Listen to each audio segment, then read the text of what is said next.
जब महाराज शाहू ने 1720 में बालाजी विश्वनाथ के मृत्युपरांत उसके 19 वर्षीय ज्येष्ठ पुत्र बाजीराव को पेशवा नियुक्त किया तो पेशवा पद वंशपरंपरागत बन गया। अल्पवयस्क होते हुए भी बाजीराव ने असाधारण योग्यता प्रदर्शित की। पेशवा बनने के बाद अगले 20 वर्षों तक बाजीराव मराठा साम्राज्य को बढ़ाते रहे। उनका व्यक्तित्व अत्यंत प्रभावशाली था तथा उनमें जन्मजात नेतृत्व शक्ति थी।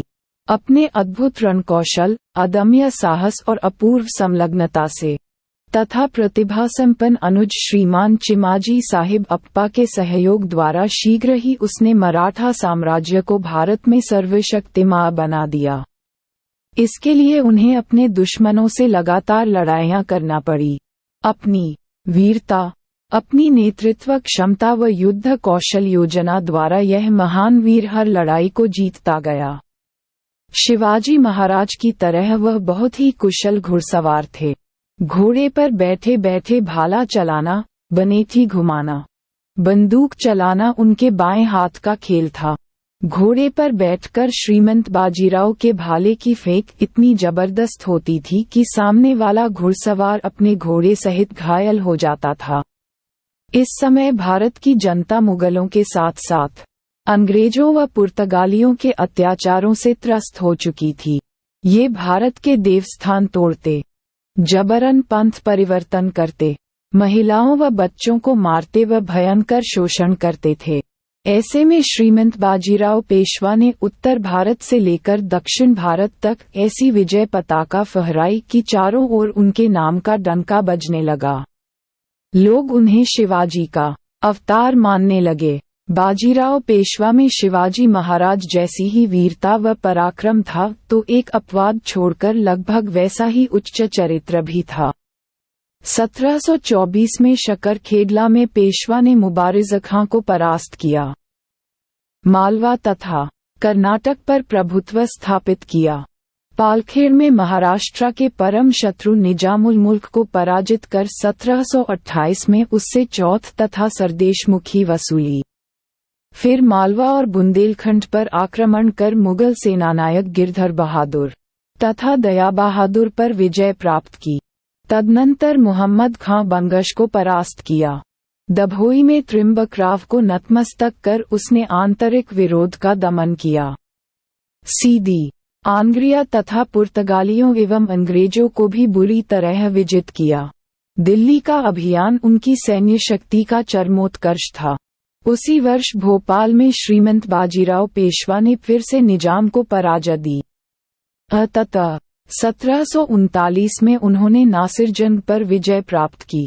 बाजीराव प्रथम को एक महान घुड़सवार सेनापति के रूप में जाना जाता है और इतिहास के उन महान योद्धाओं में बाजीराव का नाम आता है जिन्होंने कभी भी अपने जीवन में युद्ध नहीं हारा और बाजीराव प्रथम ने अपने जीवन में एक भी युद्ध नहीं हारा और यह उनकी महानता को दर्शाता है। अमेरिकी इतिहासकार बर्नार्ड मॉन्टगोमरी के अनुसार बाजीराव पेशवा भारत के इतिहास का सबसे महानतम सेनापति था और पालखेड़ युद्ध में जिस तरीके से उन्होंने निजाम की सेनाओं को पराजित किया उस वक्त सिर्फ बाजीराव प्रथम ही कर सकते थे। उसके अलावा भारत या भारतीय उपमहाद्वीप में ये सब करने की क्षमता किसी और से नहीं थी। बाजीराव प्रथम और उनके भाई चिमाजी अप्पा ने बेसिन के लोगों को पुर्तगालियों के अत्याचार से भी बचाया जो जबरन धर्म परिवर्तन करवा रहे थे और यूरोपीय सभ्यता को भारत में लाने की कोशिश कर रहे थे, जिसके चलते 1739 में अंतिम दिनों में अपने भाई चिमाजी अप्पा को भेजकर उन्हें पुर्तगालियों को नेस्तनाबूद कर दिया और वसई की संधि करवा दी। 1720 ईस्वी में छत्रपति शाहू ने बाजीराव प्रथम को मराठा साम्राज्य का पेशवा नियुक्त किया, जिसके बाद कई सारे बड़े मंत्री उनसे नाराज हो गए, जिसके कारण उन्होंने युवा सरदारों को अपने साथ में लाना शुरू कर दिया, जिनमें मल्हाराव होलकर, रणजीराव शिंदे आज भी शामिल थे। इन सब ने मिलकर संपूर्ण भारत पर अपना प्रभाव जमाने को कर दिया। बाजीराव प्रथम सबसे बड़ी जीत 1728 में पालखेड़ की लड़ाई में हुई, जिसमें उन्होंने निजाम की सेनाओं को पूर्णतया दलदली नदी के किनारे ला खड़ा किया। अब निजाम के पास आत्मसमर्पण के अलावा कुछ नहीं बचा था और 6 मार्च 1728 को उन्होंने मुंगी शेवगांव की संधि की, जिसमें निजाम हैदराबाद के साथ, जिसके तहत उन्होंने ढक्कन में सरदेशमुखी और चोत को लेने का अधिकार दे दिया और शाहू को मराठा साम्राज्य का वास्तविक छत्रपति घोषित कर दिया और संभाजी द्वितीय को कोल्हापुर का छत्रपति। उसके बाद बाजीराव ने कई और लड़ाई लड़ी, परंतु 1737 में बाजीराव ने दिल्ली पर चढ़ाई करी और वह सादत अली खान की सेना, जो कि करीब 1 लाख की सेना थी, उसको लोग अपनी चाल को चलते उसको चकमा देकर दिल्ली की ओर निकल गए और उन्होंने चिमाजी अप्पा को करीब 10,000 की सेना को लेकर निजाम को रोकने के लिए छोड़ दी थी। अभी दिल्ली में लाल किले के सामने पहुंचे, जहां मोहम्मद शाह, जो कि मुगल सम्राट से उनको देखकर इतना घबरा गए, कहीं जाकर छुप गए। वहां लूटकर बाजीराव वापस पुणे की ओर वापस लौटे, जहां पर मोहम्मद शाह रंगीला ने सादत अली खान और हैदराबाद के निजाम को लिखा कि आप बाजीराव को पुणे से पहले ही रोक ले, जिसकी बाजीराव सामना भोपाल के निकट निजाम से हुआ, जिसमें बाजीराव की सेना ने दोनों की सेनाओं को हराकर दोराहा भोपाल की संधि की। मालवा का संपूर्ण क्षेत्र मराठों को प्राप्त हो गया।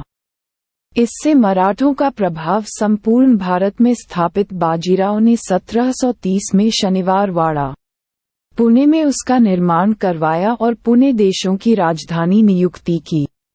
बाजीराव ने हिंदू शाही का वादा किया और सभी हिंदुओं को एक कर विदेशी शक्तियों के खिलाफ लड़ने का बीड़ा उठाया।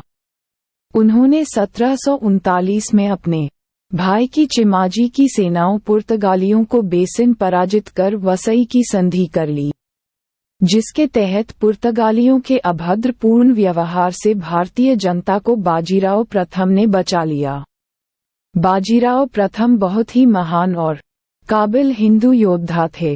संपूर्ण भारत में बाजीराव प्रथम का खौफ फैला हुआ था, यहाँ तक कि जयपुर के राजा जयसिंह द्वितीय भी उनके लिए काफी तारीफ करते हैं।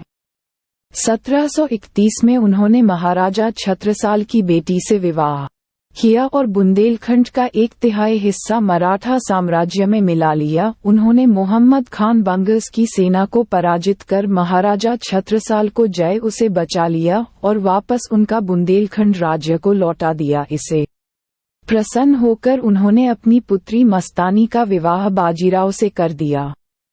अपने यशोसूर्य के मध्यकाल में ही 28 अप्रैल 1740 को अचानक रोग के कारण उनकी असामयिक मृत्यु हुई।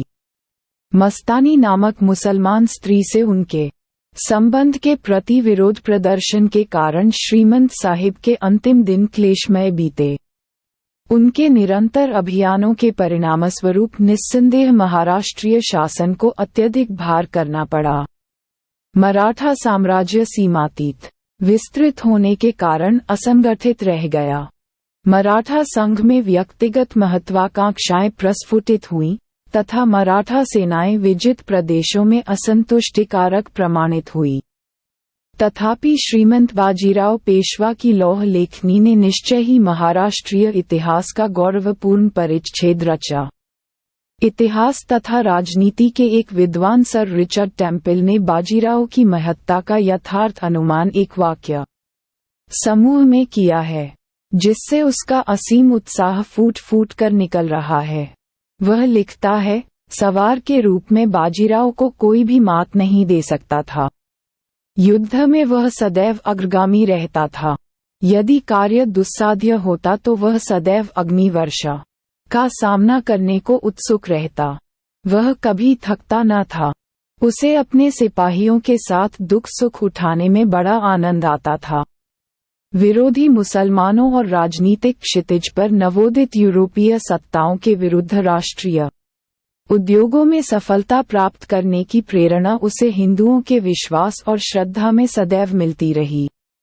वह उस समय तक जीवित रहा जब तक अरब सागर से बंगाल की खाड़ी तक संपूर्ण भारतीय महाद्वीप पर मराठों का भय व्याप्त न हो गया।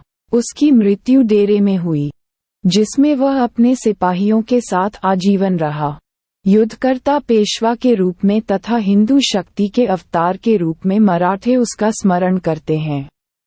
जब भी इतिहास में महान योद्धाओं की बात होगी तो निस्संदेह महान पेशवा श्रीमंत बाजीराव के नाम से लोग ओतप्रोत होंगे।